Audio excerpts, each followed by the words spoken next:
It was like, we should do a flamethrower. So we...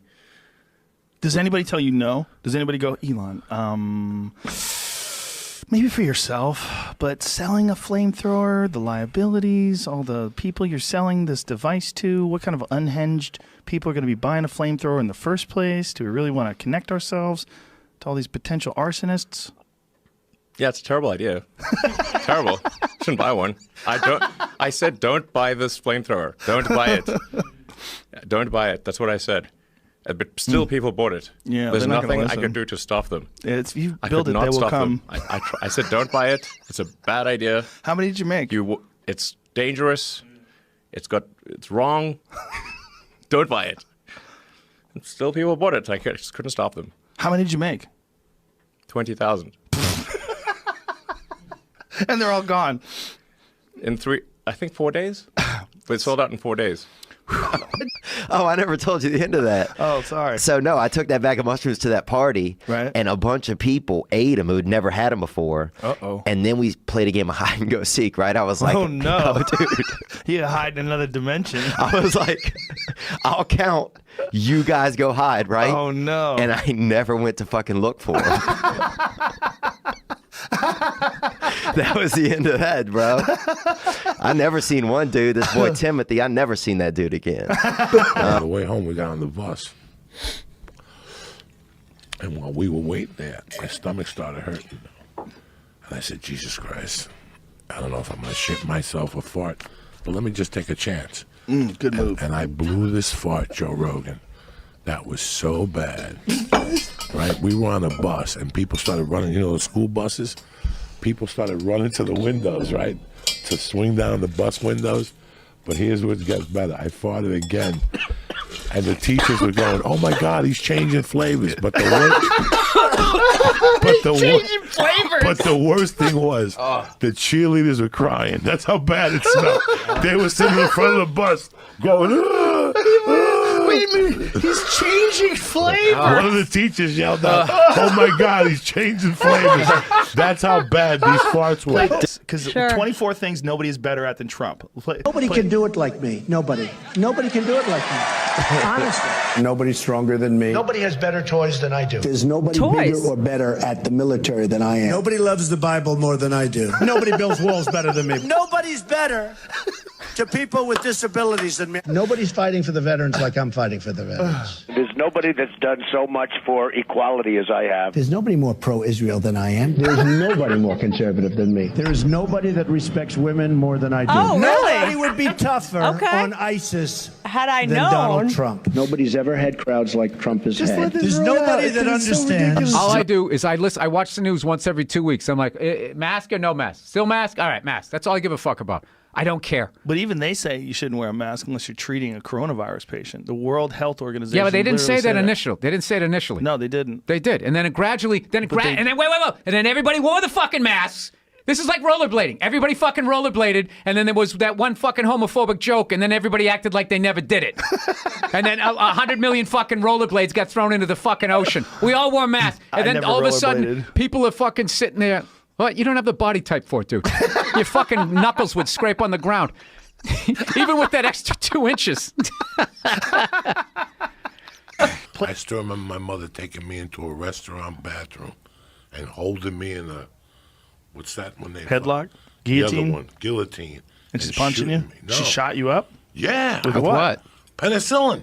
Oh, my God. Because when I was a kid, I was so sickly. She got you in a headlock and shot you up. Listen to me.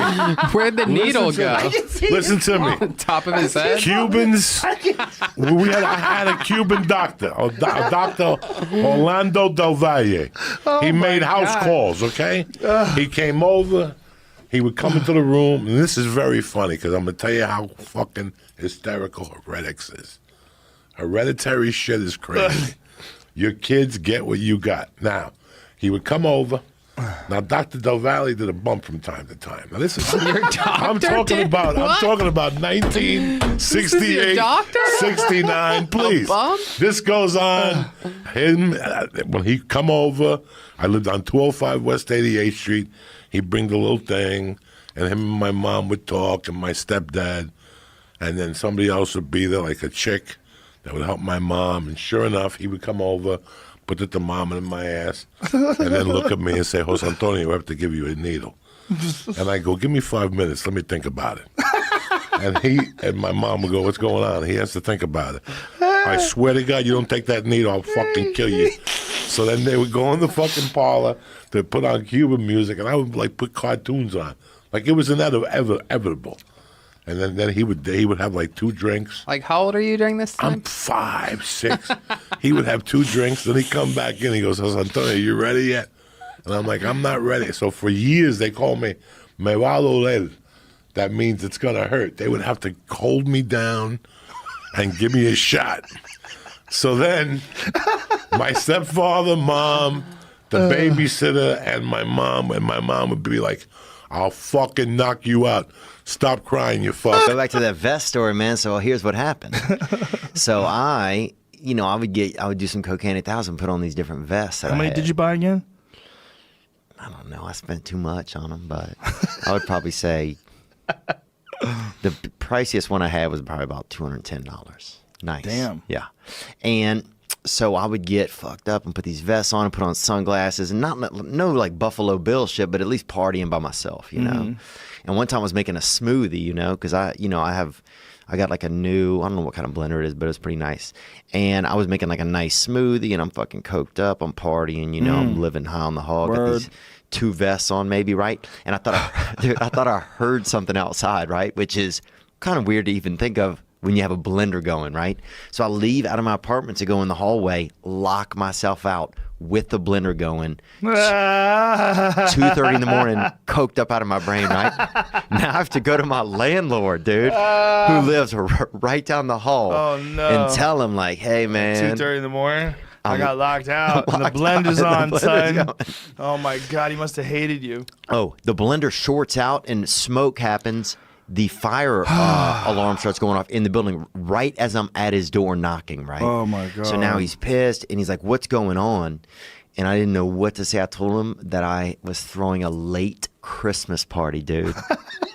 It was fucking end of January. How old were you at the time? Huh? Oh, this is 2.5 years ago. So I was 35. Bro, so he comes back to my apartment, right? He's fucking pissed. He unlocks the door. There's nobody in there.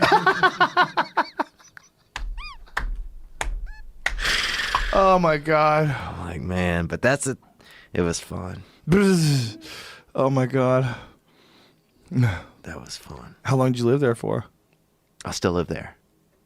Whoa. Yeah, we've patched. I mean, we've kind of, you know, like I've caught him doing some things. So I think we're all even. In the middle of all this, it's 8 in the morning, and we all look around and go, oh my God, Emil's still in the house. Bonehead was still in the house on fire.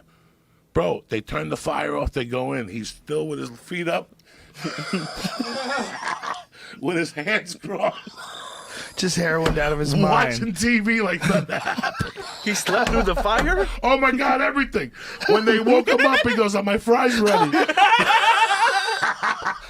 This is how crazy this family was. Are my fries ready? Are my They're fries like, Bonehead, ready? we have 2 fucking battalions out there. We got half of 9/11 out there. Oh, my God. And you're still fucking sleeping. 200 to eat the 2 of them. Listen, there's a thing called Moon, okay? It's a chocolate bar. It's $10 fucking dollars. $10. It's called Moon. I've eaten them twice. How long you know me? A long time. 20 years. Both times the next day I could not go to jiu-jitsu. I didn't do much. I didn't do much the next day. They're that strong? Yeah, What'd you do? I ate the whole bar. And then what happened? Dog, you got to see pictures of me. How many milligrams is it? 250, but they're lying to you. They're definitely lying to you, which I like. I like being lied to. Because I don't want to know what I'm eating. Bro, I saw pictures of me. It's like I got hit by Nunez. Both eyes were fucked. There it is. That That's pocket fudge, that rocket fudge, that shit will fucking kill you. Here's the beauty that you go into these places and they have all these $40 edibles and they have all these 10, you know, this is 10 fucking dollars. You eat a half of that thing and you'll be drooling.